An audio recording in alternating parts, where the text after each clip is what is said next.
breakfast kami with the bee. Ayan. And then, saka pa kami nag-attend ng mass ng Palm Sunday.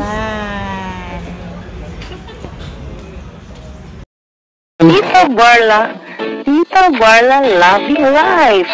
Yes, welcome to my vlog. Please subscribe and click the notification bell for more updates. See ya! Tita Barla at ang bago niyang buhay. Bagong ticket. Hello, good afternoon everyone. This is Tita Barla. Welcome again to my channel. Today is Palm Sunday. Ito ang ganap namin kaninang umaga. So first thing, nag-breakfast kami with the bee. Ayan. And then, saka pa kami nag-attend ng mass ng Palm Sunday. And then, after this, si mother na lang ang tatanungin namin kung saan kami pupunta.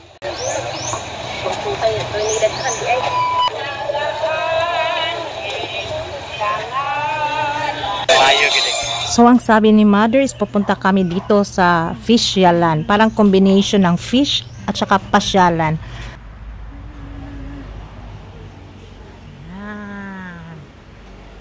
Yan. Fishyalan. Ang ganda ng view dito kasi nga is very peaceful at saka mahangin. Parang natural na natural lang. Magla-lunch kami dito sa La Elena Fishyalan Aqua Park. Wala pa mo.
Ito yung balik baya mo ha, meaning balik kayo ha. Ayan. Thank you for watching everyone and have a great weekend. Lunes na bukas. Thank you so much and see you in my next vlog. Goodbye. Balik baya mo ha.